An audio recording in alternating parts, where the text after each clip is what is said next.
여러분들은 믿음이 있으시죠? 네, 믿음이 있으니까 오늘 이 자리에 나온 것 같습니다. 그러면 여러분의 믿음의 크기는 얼마나 될까요? 여러분의 믿음의 크기는 얼마나 될까요? 여러분의 믿음은 큰 편입니까? 작은 편입니까? 우리 옆 사람에게 한번 물어볼까요? 당신의 믿음은 큰 편이에요? 작은 편이에요? 한번 여쭤보죠.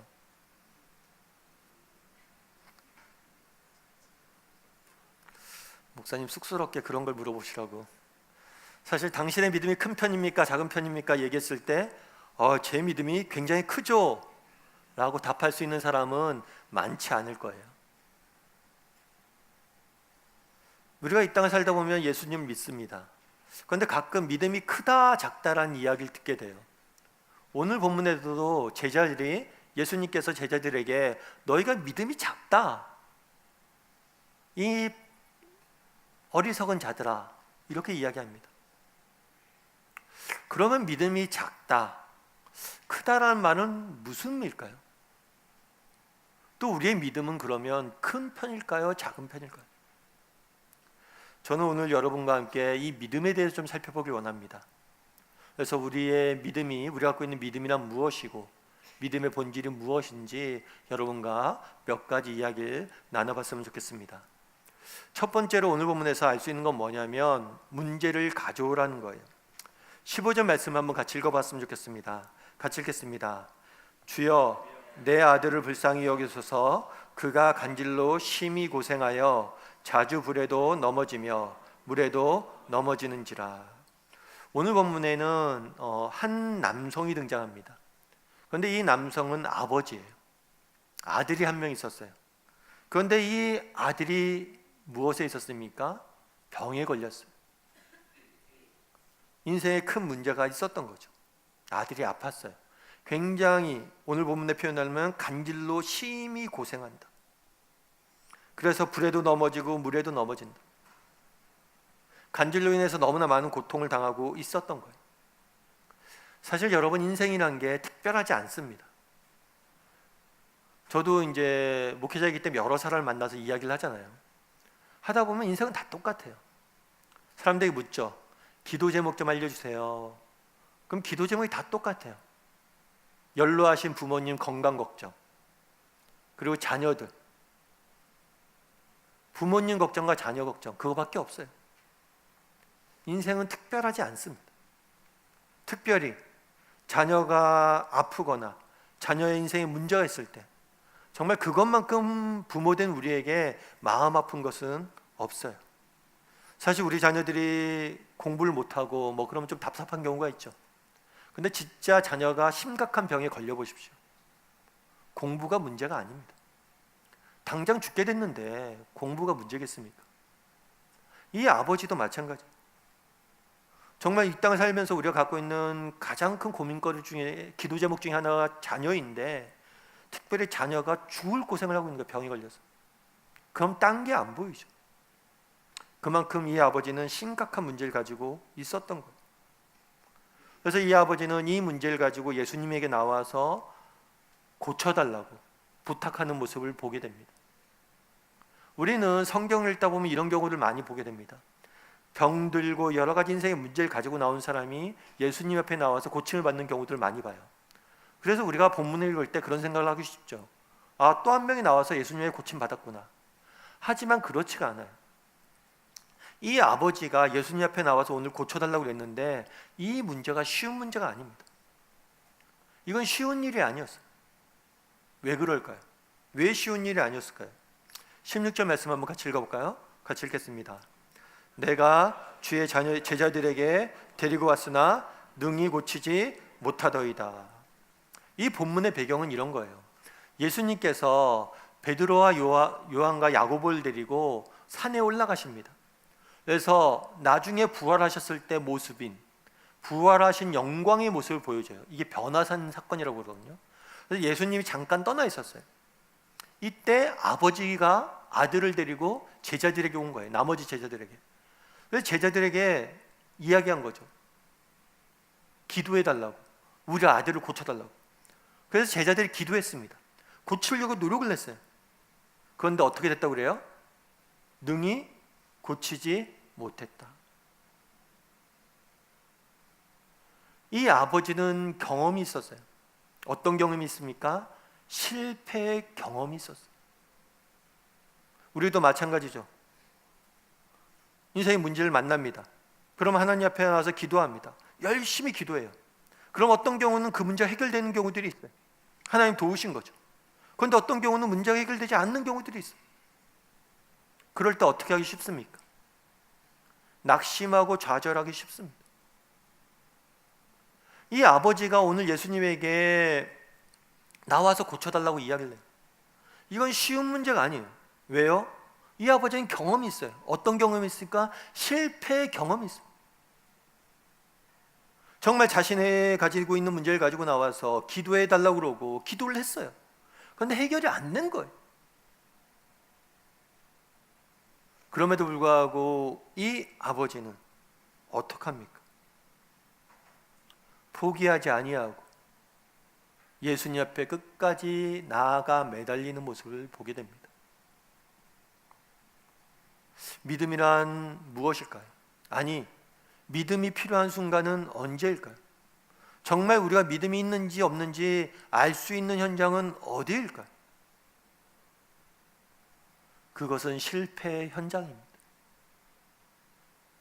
우리가 정말 하나님 앞에 매달리고 정말 기도했음에도 불구하고 응답되지 아니하고 때로는 상황이 악화되었을 때 그 순간에도 우리가 믿음을 지킬 수 있느냐? 아니, 정말 믿음이 필요한 순간은 그 순간이에요. 그리고 정말 그 순간에 믿음을 지킬 수 있다면 우리는 믿음이 있는 거예요.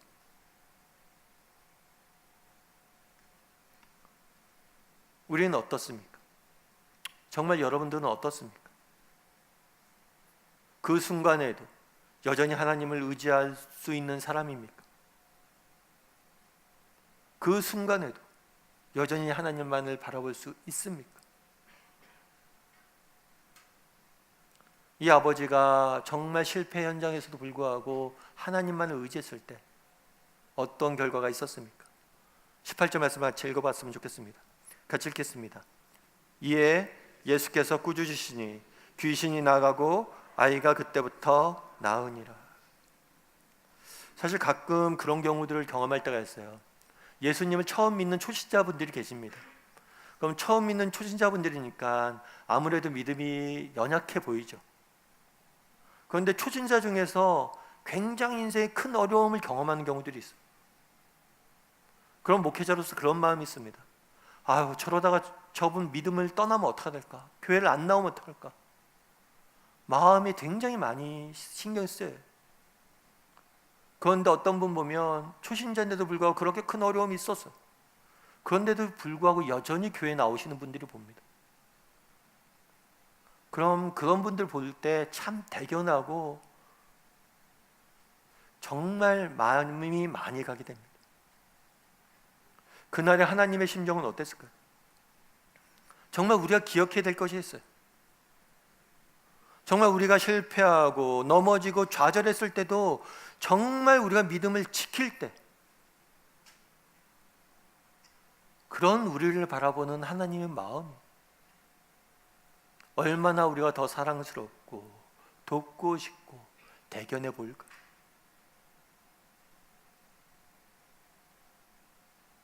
뿐만 아니라 그분은 도우시. 오늘 본문에 뭐라고 얘기합니까?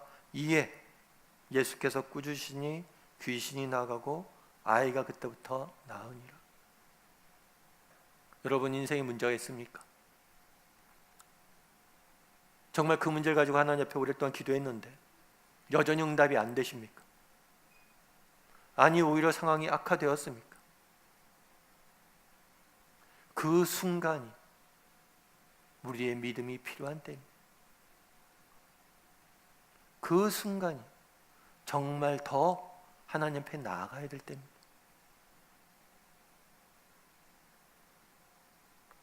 정말 그 순간에 하나님 앞에 나아갈 줄 아는 저와 여러분이 되기를 주님의 이름으로 소원합니다.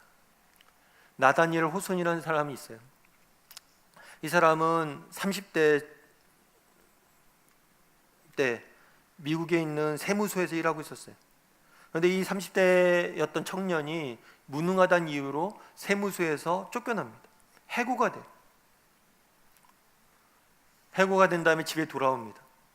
그리고 사랑하는 아내한테 이렇게 얘기해요. 여보, 내 인생은 실패한 것 같아. 사실 좀 그렇죠. 뭐 직장 다니다가 우리가 부득이한 사정으로 인해 해고될 때가 있습니다. 그렇다고 해서 우리 인생이 실패라고 말하면 안 되겠죠. 그런데 이 사람은 그렇게 말해요. 그리고 말할 만한 이유가 있어요. 왜냐하면 이 사람은 굉장히 불우한 가정에 자라났습니다. 가정사가 너무 복잡해요. 그래서 나중에 이름을 바꿔요. 도저히 이 이름으로 살 수 없다. 이 가정사를 다 잊고 싶어서 이름을 바꿔요. 자기가 태어난 이름. 뿐만 아니라 외삼촌의 도움으로 어렵게 대학교를 들어갑니다. 그런데 대학에서 적응을 못해요. 그러다 나중에 소설가가 되겠다는 꿈을 키워요. 그래서 소설을 썼는데 참패를 합니다. 그래서 결국에는 할 수 없어서 세무소 가서 일하는데 거기에서마저도 해고된 거예요. 하는 일마다 안 되는 거예요. 그러자 뭐라고 얘기합니까? 실패했다. 그러자 이 아내가 그런 얘기를 해요. 아니에요, 여보. 지금이야말로 당신이 원하던 일을 시작할 때예요. 다시 소설을 쓰세요. 제가 그동안 돈을 저축해 놨어요. 1년은 버틸 수 있어요. 그러니까 1년 동안 소설을 다시 쓰세요. 마음 편히. 고맙죠. 그런 말을 해준 아내한테. 그런데 그런 얘기를 했대요. 그런데 내가 1년 만에 작품을 쓸 수 있을까? 그랬더니 그 아내가 그런 얘기를 했대요. 알 수 없어요. 하지만 우리 기도해요. 정말 이때까지 그랬던 것처럼 다시 한번 하나님을 의지하고 기도하고 일들을 했으면 좋겠어요. 그래서 이 사람이 1년 후에 책을 하나 썼는데 그 책 이름이 다시 들려준 이야기예요. 그리고 10년 후에는 이 사람이 우리가 잘 알고 있는 주홍글씨라는 소설을 쓰게 됩니다. 그래서 청교도 작가로서 많은 영향력을 미치는 사람이 돼요. 우리 교과서에 나왔던 큰바위 얼굴도 쓰신 분이고, 나중에 회상을 하면서 그런 얘기를 해요. 그때 아내가 내게 해줬던 말, 그 말이 자기 인생을 붙잡아줬다.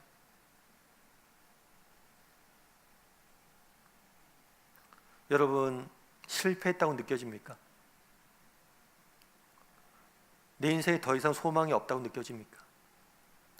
그때가 정말 우리가 기도해야 될 때이고, 그때가 우리가 믿음을 가져야 될 때입니다. 바라기는 우리 다음의 식구들이 정말 실패 현장 속에서도 더욱 믿음을 지킬 줄 아는, 그래서 하나님의 주시는 은혜를 맛볼 줄 아는 저와 여러분이 되기를 주님의 이름으로 소원합니다.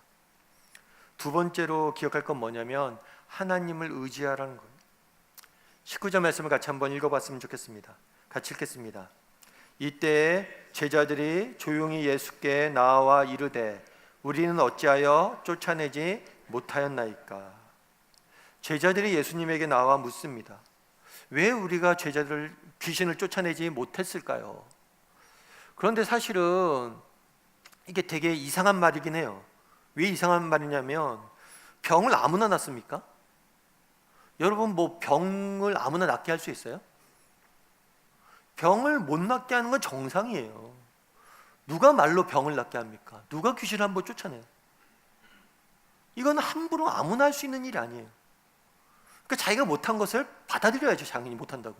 그런데 제자들은 뭐라고 묻습니까? 왜 우리는 못했냐는 거예요. 그럼 왜 이런 얘기를 했을까요?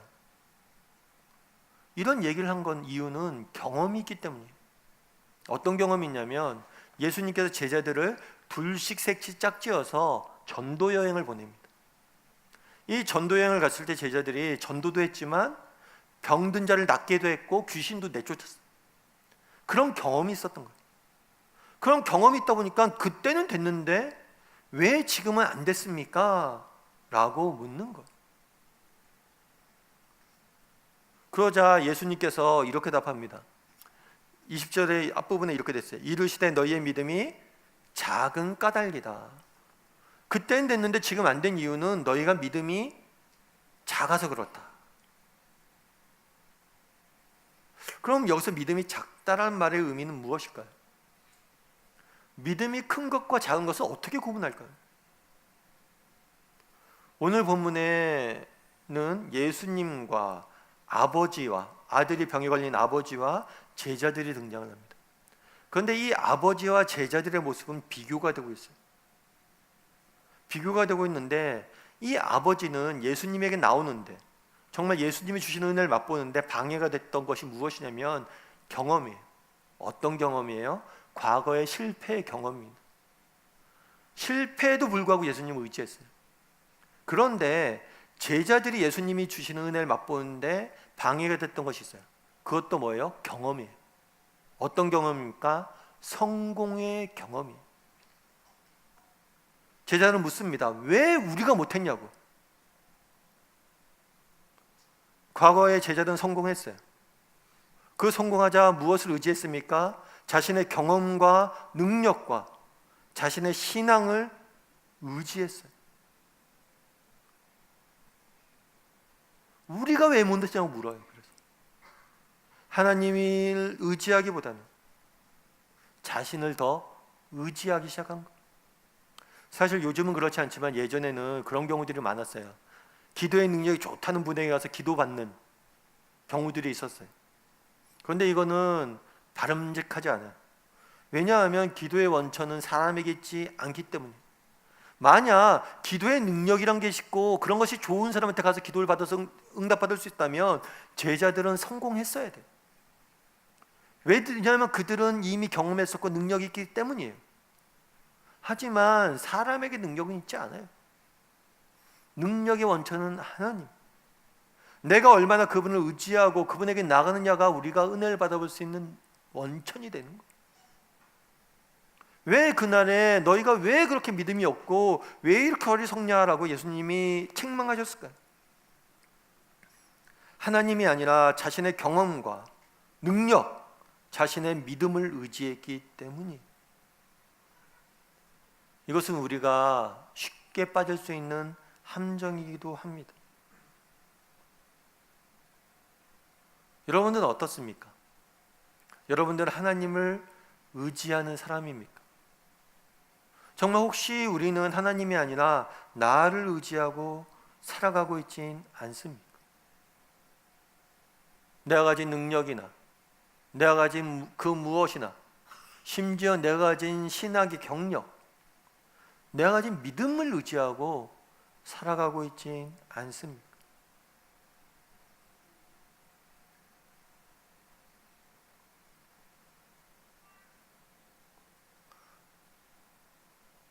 요즘 미세먼지가 굉장히 심각하다고 합니다. 신문에서 사진을 하나 긁어왔어요. 우리나라가 이제 사진을 찍었는데 저렇게 심각하다는 거죠. 미세먼지가 심각한다는. 사실 과거에는 미세먼지에 대해서 저희가 신경을 안 썼죠. 그런데 미세먼지가 심각하다 보니까 이것이 미세먼지가 주는 폐해들, 건강에 미치는 악영향들 많은 얘기들이 나옵니다. 그럼 인간의 능력으로 저걸 깨끗게 할 수 있을까요? 인간의 능력으로 공기를 만들 수 있을까요? 많은 사람들이 그렇게 얘기합니다. 종교라는 게 무능한 사람들이나 믿는 거라고. 그러면 인간의 능력으로 할 수 있는 것은 무엇이 있습니까? 우리 인생의 가장 소중한 것들을 생각해 보십시오. 꼭 필요한 것들을 한번 생각해 보십시오. 공기, 우리의 능력을 만들 수 있습니까? 깨끗게 할 수 있습니까? 인간의 무능한 사람들이 종교를 믿는다고 그러는데 그러면 인간의 능력이란 뭐냐는 거예요. 물론 인간의 능력이 필요합니다. 우리가 지혜도 있어야 되고 열심히 일도 해야 됩니다. 그런데 문제는 내가 열심히 일하고 내가 많이 배우고 내가 많은 것들을 하는 이 노력이 문제가 아니라 이건 반드시 필요한 거예요. 정말 하나님께서 우리를 쓰고 싶은데 내가 가진 게 없으면 못 쓰세요. 그래서 우리가 열심히 배우고 익히고 닦아야 됩니다. 그런데 이 인간의 노력이 너무 커 보여서 하나님을 잊게 된다면, 하나님을 의지하지 못하게 된다면 이 인간의 노력은 우리에게 무익한 거예요. 우리가 최선을 다해 열심히 살아야 됩니다. 하지만 이것의 한계와 이것의 부족함을 인정해야 돼요. 이것 때문에 하나님을 못 보면 안 됩니다. 제자들도 열심히 예수님 쫓아다녔죠. 열심히 일하고 열심히 배우고 열심히 예수님이 시킨 일도 하려고 노력을 했죠. 하지만 그것에 매여서 정작 우리의 믿음과 우리의 삶의 원천인 하나님을 잊어버리면 안 된다는 거예요. 우리는 하나님 없이 단 한순간도 살 수 없는 존재예요. 여러분, 오늘날 건강을 지키기 위해서 많은 사람들이 좋은 음식을 먹고 운동을 하고 합니다. 그런데 정말 우리의 건강을 자신할 수 있습니까?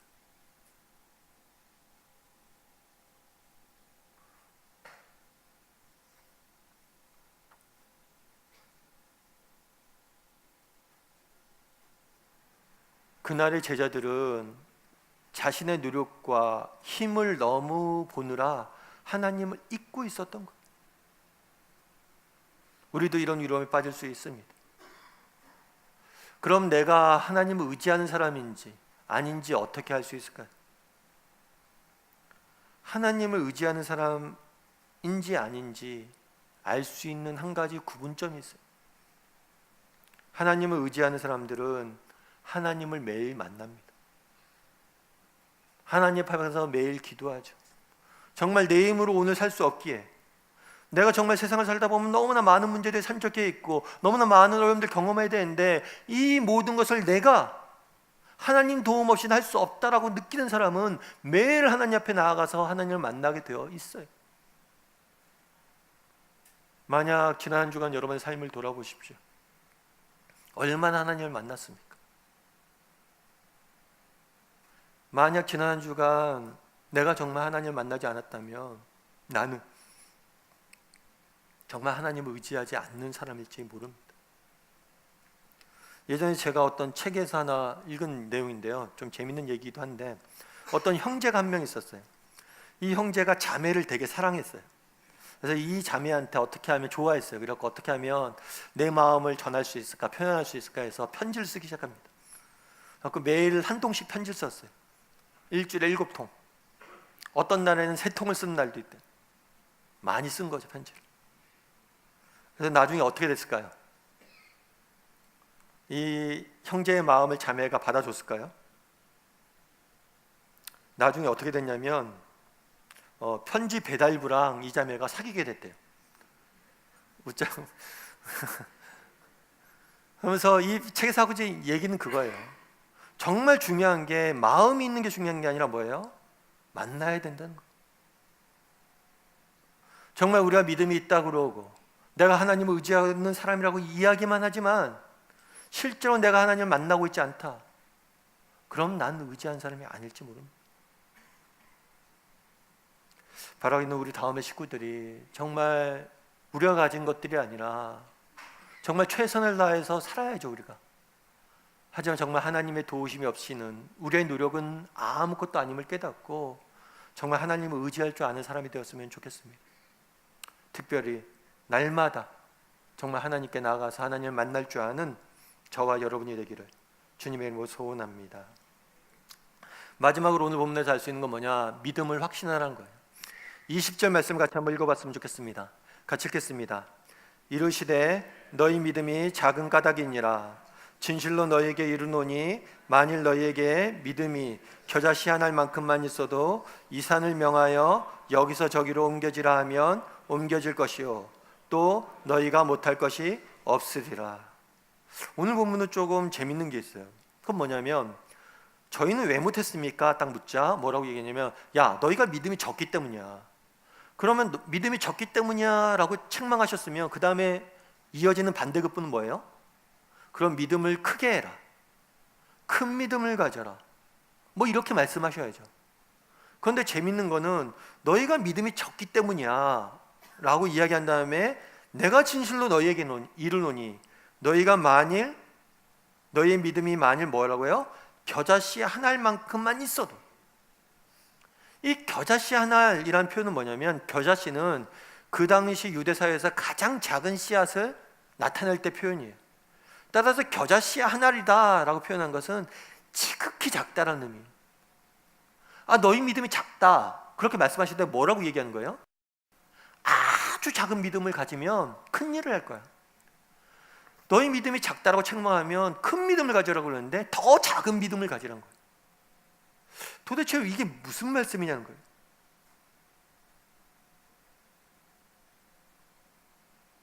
이 뒤에 말씀은 믿음의 속성을 보여주는 말씀. 믿음이 아무리 작다 할지라도 너희가 정말 바른 믿음만 갖고 있으면 그 믿음을 통해서 놀라운 일들을 하게 될 것이다. 작아 보일지 몰라도 그 안에 능력이 담겨져 있다는 거예요. 앞에 너희의 믿음이 작다는 것은 뭐냐면, 너희가 정말 하나님을 의지하지 않고 너희를 의지해서 문제다, 하나님을 의지하는 그런 믿음을 가지라는 의미. 그 뒤에는 뭐라고 얘기합니까? 너희가 정말 하나님만을 의지하는 그 믿음을 가질 때, 그 믿음이 당장은 초라해 보이고 작아 보일지라도 그 믿음을 통해서 놀라운 일들을 하게 될 것이란 거예요. 오늘 제자들이 그 경험을 했잖아요. 정말 누군가 자기에게 기도 부탁을 하러 왔습니다. 그래서 최선을 다해서 이 아버지와 자기들이 기도했어요. 그래도 응답되지 않았죠. 자, 정말 우리는 안 되는가 보다. 그렇지 않다는 거예요. 너희가 정말 너희 힘으로 안 됐지만 나를 의지한다면, 정말 나를 의지한다면, 너희가 지금 이렇게 작아 보이고, 너희 능력이 작아 보이고 초라해 보이고 너희가 할 수 있는 것이 아무것도 없는 것처럼 보일지 몰라도 너희를 통해서 내가 놀라운 일들을 이루어 갈 것이다 라고 말씀하신 거예요. 그럼 실제로 그런 일들이 이루어졌을까요? 오늘 본문에 보면 이런 표현이 있어요. 이 산을 들어 저기로 옮겨지라 하면 옮겨질 것이다, 이 표현이 있어요. 이 산은 예루살렘에 있는 감람산을 의미합니다. 그런데 이 감람산은 단순히 감람산이기도 하지만, 감람산은 그 당시에 유대 사회의 정치, 종교, 지도자들을 상징하는 그런 상징적인 의미로도 쓰였어요. 예를 들면 그런 거죠. 우리 여의도에 국회의사당이 있습니다. 국회의사당은 우리나라 입법기관의 상징이죠. 따라서 여의도는 우리나라, 그냥 여의도이기도 하지만, 지명적으로 여의도이기도 하지만 우리나라 법의 상징이기도 한 거예요. 감람산이 그렇게 의미합니다. 너희에게 정말 작은 믿음이 있으면 저 견고해 보이는 유대 사회, 유대의 정치, 종교 지도자들, 그 모든 것들을 너희가 바꿀 수 있다는 것. 실제로 어떤 일이 일어났습니까? 제자들을 통해서 복음이 전해졌고, 정말 예루살렘에 수천 명씩 사람들이 회개하고 믿었고, 그들을 통해서 유대 사회가 근본적으로 바뀌게 되었어요. 이 말씀 그대로 이루어진 것들을 경험했어요. 정말 산이 옮겨졌구나, 정말 감람산이 변했구나, 유대 사회가 변했구나, 유대인들이 변했구나, 그것들을 맛보았어요.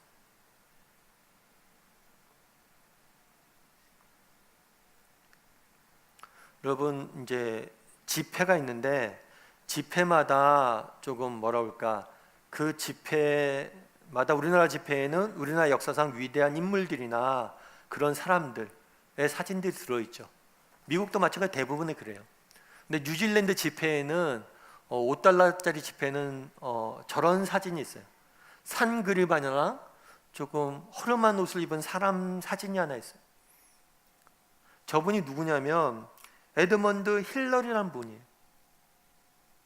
저 사람은 세계 최초로 에베레스트 산을 정복한 산악인이에요. 그래서 그 사람을 기념해서 $5짜리 지폐에 넣어놨어요. 그래서 이 사람은 최초로 에베레스트 산을 정복한 산악인인데 좀 겸손한 사람이기도 합니다. 이렇게 산악을 등반할 때 보면 그런 게 있어요. 서로 도와주는 사람들이 있어요. 그래서 함께 등반을 하거든요. 기자가 짓궂게 질문하죠. 에베레스트 정상을 처음 발을 디딘 사람이 당신입니까? 아니면 당신을 도왔던 동료입니까? 그래서 이 사람이 그런 얘기를 해요.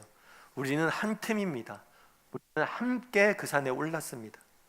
자기와 함께 올랐던 이름 없는 도왔던 산악인들을 같이 자기와 함께 높여주는 사람이, 뿐만 아니라 이후에 환경 문제나 봉사에 열심히 했던 사람이었습니다. 그런데 이 사람이 처음부터 에베레스트 산을 정복한 게 아니에요. 이 에베레스트 산을 정복하기 10년 전에 첫 도전을 했어요. 그런데 첫 도전에 실패했어요. 실패한 다음에 한 번은 강연을 하는데 그런 이야기를 해요. 나는 저 산을 오를 수 있을 거라고 확신한다.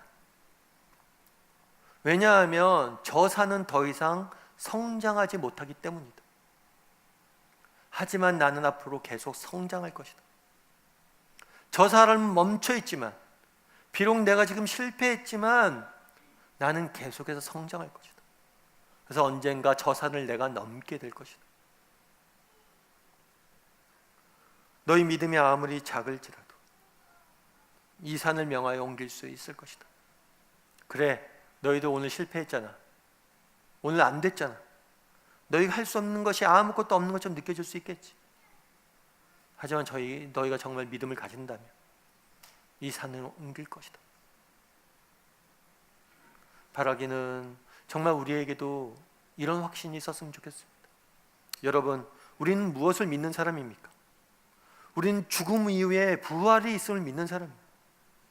정말 우리는 죽음도마저도 승리할 거라고 믿는 사람들. 죽음마저도 이긴 사람이 두려울 게 뭐가 있습니까? 우리가 무엇을 못하겠어요? 바라기는 우리 다음의 식구들이 정말 믿음에 대한 확신을 가졌으면 좋겠습니다. 비록 내가 지금 초라해 보이고 작을지 몰라도 주께서 날 도우실 것이고, 내가 믿음을 잃지 않고 끝까지 가면 반드시 이 산을 명하여 저 산을 옮기는 것을 맛보게 될 것이다. 그런 믿음을 가지고 한 걸음 한 걸음 걸어갈 줄 아는 저와 여러분이 되기를 주님의 이름으로 소원합니다.